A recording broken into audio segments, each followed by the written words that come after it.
You're listening to the UAE's #1 talk radio station. This is The Agenda with Georgia Tolley On Dubai Eye 103.8. Hello there. Thank you for downloading the Agenda's podcast from today.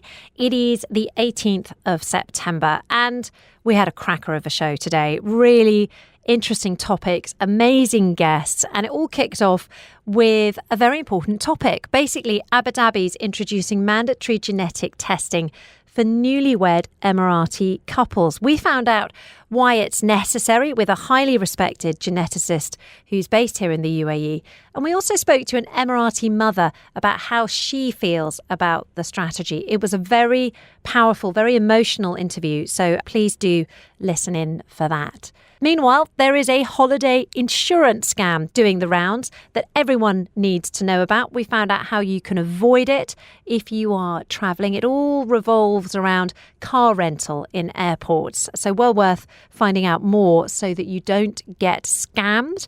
And we spoke to a scientist who believes that hay fever could have contributed to the extinction of woolly mammoths. Meanwhile, residents in Abu Dhabi are up in arms because there are so many fake real estate adverts. Andrew Coville is an estate agent based in Abu Dhabi. He gave us the lowdown on the situation there and told us what he's hoping the authorities will introduce.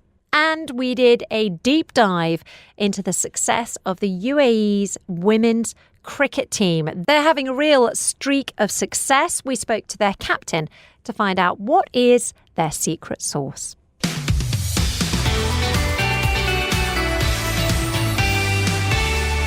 Hello there. Welcome back to the Agenda programme. Lovely to have you listening. And we've got a huge variety of topics on the show today. Plenty to look forward to, plenty to get into. Of course, in the next 20 minutes or so, we are going to be turning to that rapidly developing story that you just heard in the bulletin there.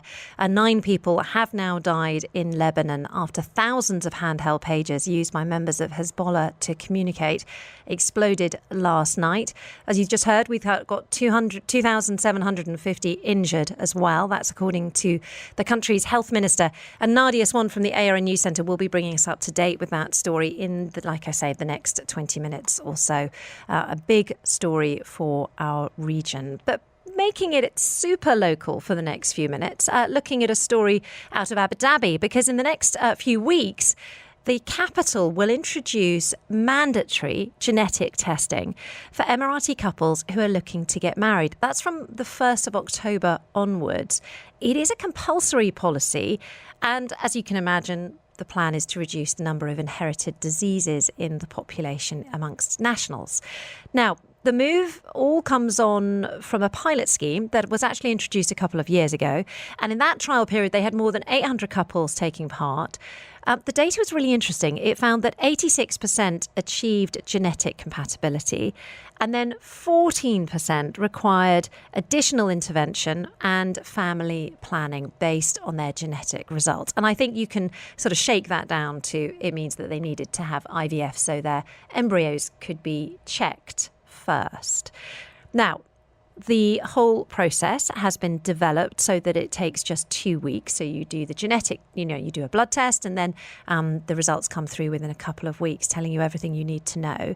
It screens for about 850 autosomal recessive disorders, and it checks genes that are particularly relevant to the UAE population. In fact, they added some other genes, to double check those after this pilot study. We wanted to find out more about this. I'm definitely not an expert. And we caught up with Dr. Ayman El-Hattab. Now, he's a leading consultant in clinical genetics. He works across the UAE, and he outlined the thinking behind this strategy. So if we start from genetic testing, it's most of the time simple. We take a blood sample, and of course you can take other tissues, like sometimes you do from the saliva or any tissue that can have DNA, and then we extract the DNA and we do testing for the DNA. You can test one gene, you can test a group of genes, you can test all the genes. So it depends on what the test exactly you are looking for. And why is the government so keen to encourage Emiratis to have genetic testing? What is it that they're looking for? So the goal here is prevention. We have many genetic diseases, but let's talk about recessive diseases. When people are carriers for the disease, they don't have any manifestations. But if by chance the husband and the wife are found to carry the same recessive condition, their children are at risk of having the disease. Actually, every time the lady gets pregnant, there is a chance of 25% to have an affected child. So the classic story, we see affected child, and then we realize that, oh, both parents are carrier for this condition. And then we start talk about how to prevent having another child. But now, if we do screening early before marriage or before having children, then we will know if both couple, of the husband and wife or the future husband and wife are carriers for the same condition. Then they know that, we can have affected children. And it's not only knowledge, because if the husband and wife are carriers for the same condition, then there is a way to prevent having affected children by proceeding to IVF, where they can test the embryos before returning them to the mother, a process called PGT, or pre-implantation genetic testing. So now you can select the healthy embryo, but you need to know which condition you are testing for. So the whole thing is about the prevention. If we are able to know that this couple are carriers for the same condition, then they can really avoid having affected children in the future. What type of conditions are we talking about? Because going through this process of genetic testing and then potentially having, IVF or, some sort of intrusive help with having a baby, are the conditions that bad that you have to check for them? Yes. I'm a clinical geneticist, and I sit in my clinic, and sometimes I receive children on stretchers. They depend on a ventilator to breathe and tube for feed. We have some really severe neurological disorders caused by a defect in single gene. So we have hundreds and thousands of genetic defects and many syndromes. I agree with you. Some of them are mild, moderate, but many of them are really severe, affecting development and cognition, leading to intellectual disabilities, affecting growth, leading to growth failure, multiple congenital anomalies. So yes, believe me, yes, if we are able to avoid these diseases, we will have big benefits to the family, to the society, to everyone. Has this decision been taken by the government just because it can afford to do so, because it's a wonderful thing to be able to help couples not have babies with difficulties? Or are these tests particularly necessary for the Emirati community? I mean, if we look at recessive diseases in general, any couple can have a child with the recessive disease. Of course, in populations where we have high consanguinity or cousin marriages, the risk of recessive diseases is maybe around double of when we don't have a consanguinity. But still, recessive disease can happen in any couples. And like in my practice, really, I encourage everyone. Of course, we encourage more cousins or family relation, but we have seen people from different countries and they ended having an affected child because by chance both are carriers for the same recessive disease. It really is a wonderful thing that the government can introduce this. It's a free service, and if couples want to go through it, then they know that their babies won't have any genetic abnormalities or genetic difficulties. Do couples nevertheless get quite nervous about coming for the blood test sometimes? Yes, yeah. I mean, I've been here now, this is my 11th year, and I can tell you there is a dramatic increase in the awareness among people. Now, even before this program, many local families and expats, and they come and say, you know what, doctor, we have this specific condition in our family, and I need to test my son because he's planning to get married to his cousin, for example. So people have been requesting these tests, and like every year I receive more requests, Emirati and non-Emirati. Of course, this project will make things easier because unfortunately, these tests are not covered by most of health insurance. So people who used to do these tests used to pay out of their pocket. But now this will encourage more people to test. And I'm very confident that many people will join and will do the test and will benefit from that test. Can you always help couples avoid certain conditions? Or is there sometimes some very sad stories where you have to tell a couple that you can't help them and that if they do have a baby, the baby will have difficulties?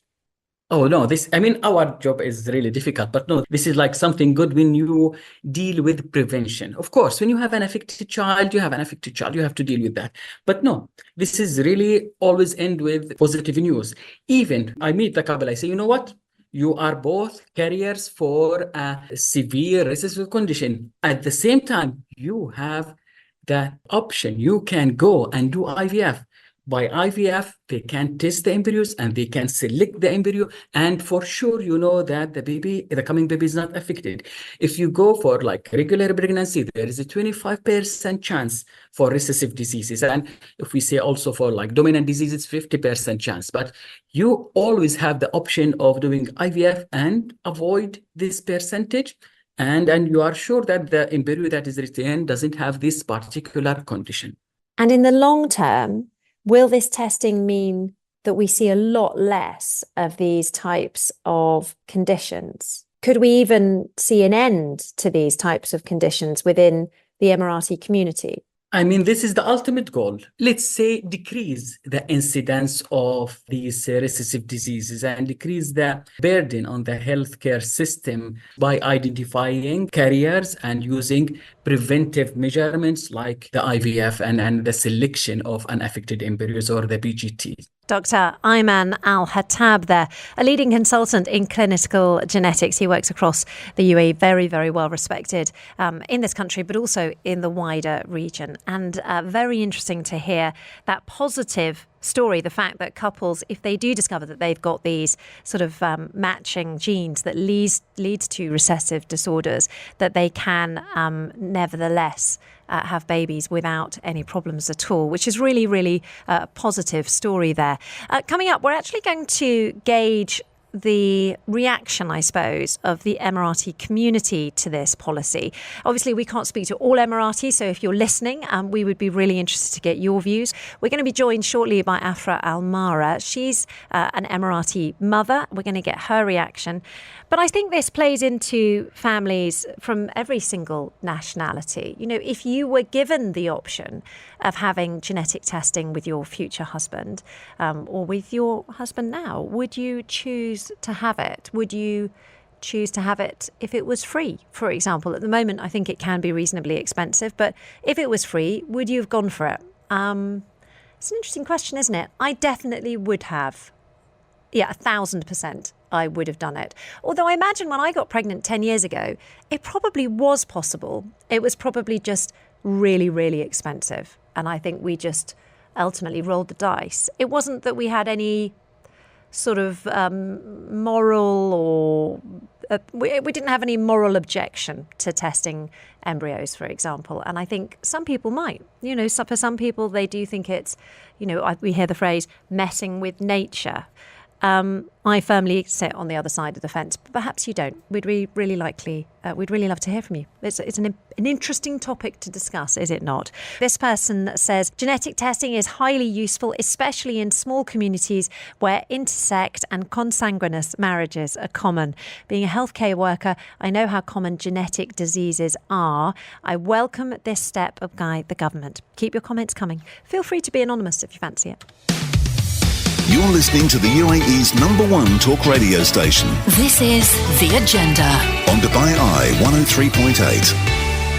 Messages coming in thick and fast on the subject of Abu Dhabi's mandatory genetic testing strategy. It's coming into force in a couple of weeks on the 1st of October, and Emirati couples who are looking to get married will be required, this is compulsory, to test. And that's to find out whether or not the combination of their genes could lead to their babies being born with genetic disorders. As you can imagine, the aim is to reduce the number of inherited diseases in the population, in the national population. And the move all follows on from a pilot scheme, which was apparently very successful, that was introduced a couple of years ago in 2022. Now, we're really keen to get people's reaction to this. And I'm really grateful to everyone who's been texting in, particularly Hummer. I'm going to read your message out in just a few minutes. But I'm joined now on the line by Emirati mother Afra Al-Mara. She's a mother of two. She's also an entrepreneur with her own company called Toaster Productions. And that's how we actually met Afra. She came on the radio to talk about entrepreneurialism and emiratization. And now we're really grateful to you, Afra, that you're joining us to talk about this really quite sensitive subject in many ways. Good morning to you. Thank you for joining us on Teams. Good morning, and thank you for inviting me to talk about this topic. It's actually a topic that is very sensitive and very close to my heart. When I gave birth to my first son, he was born with an eye problem. That I also have an eye problem, and I went through a lot of psychological stress, and I was thinking about the options of is it a genetic disorder that we don't know about, that we didn't test. And I got married back in 2018, so we did not do any genetic testing back then. So I had to go through the stress of genetic testing after the delivery, and it was very stressful for me as a mom, because you don't want to give, if you have a genetic disorder, you don't want to give that genetic disorder to your son.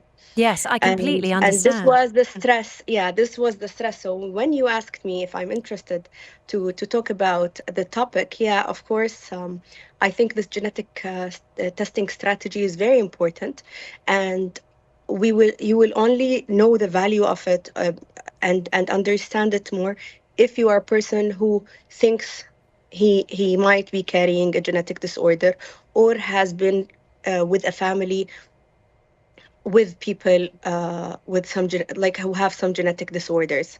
Then you would really understand the benefit of avoiding such issues. Do you think couples are a bit nervous about it? Do you think they could even be cross that it's compulsory?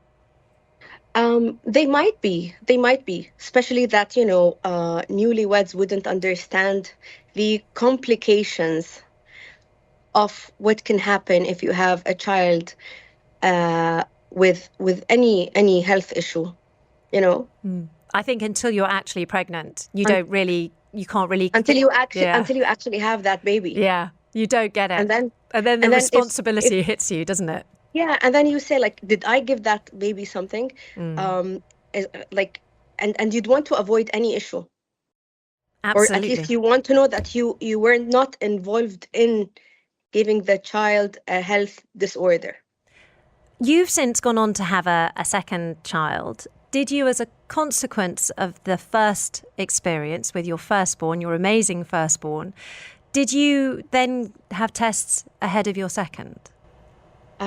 We went through genetic testing in the UAE, and then we did it again in Europe, and then we did it again in the States. Gosh. And yeah, because you go through that psychological journey. Yeah. Where you say, am I the reason? Did I give my child something? And then after I was cleared, there's nothing I could have done to avoid giving him some eye issues. I got pregnant with the second one. Who did not have any eye problems.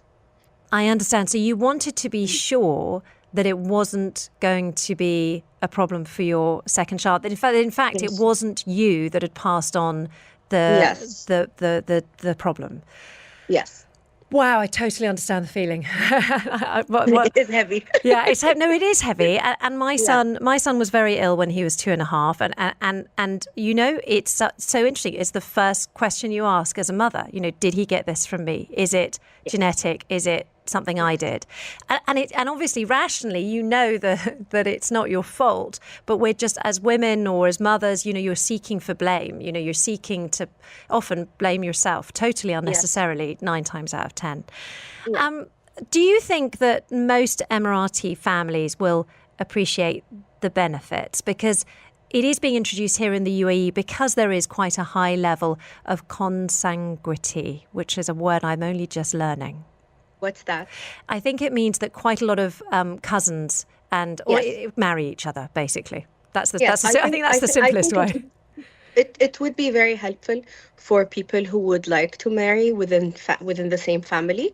It would give them relief and understanding that they are okay to get married, because us as a younger generation, a lot of us still have the preference to marry someone within the same family. Yes, So absolutely. it just gives relief. Yes, that, you want to marry within the Emirati community because everyone understands, culturally. And sometimes it's a choice. Like, they like for example, my brother wants to marry within the family. He carries celiac. He's a celiac patient, so he was looking for someone who doesn't have problems the same as him. Yes, I can imagine. Things like that would be, I think, helpful when you know that you have tested clinically and understand that you're not passing these on to your children. It's that wonderful certainty, isn't it? And if you can pay for that and be sure of that, then it's just one less thing to worry about, because there is so much to worry about as a parent, as it is. Afra, huge thanks to joining us on the radio this morning. We really, really appreciate your time. Thank you very much indeed. And I think you've really added texture and interest to this story. It suddenly becomes so much more personal. You can get it. So, Afra, thank you very much indeed for your time this morning. That's Afra Al-Mara, an Emirati mother of 2 who has gone through genetic testing, but also an entrepreneur with her own company called Toaster Productions. Thank you very much indeed for your time. And thank you for all the messages that are coming through on this. We appreciate each and every one of them. Homer says, even if a small number of cases are picked up, given the way healthcare works for the local population in this country, mass testing of couples would still be cost effective, more than lifelong care of a genetically affected human. Prevention is better than cure. And in genetic conditions, unfortunately, there is no cure. So prevention is the intervention. Finn says, I am not Emirati, but I think it is important to test if you know there is an illness in the family. My late husband was actually positive for Huntington's disease, so we did not have children, because you can start getting symptoms from the age of 13. Finn, thank you very much. A very personal message there from you. Anise has got in touch saying that parents need to know that health insurance does not cover pre-existing issues. I think Anise is speaking in favour of genetic testing here, saying that if your child is born with a difficulty, your life will turn upside down, and on top of everything else that will affect your life. Thank you very much to everyone who's sending those comments in. I really, really appreciate them. You're listening to the UAE's #1 talk radio station. This is The Agenda On Dubai Eye 103.8.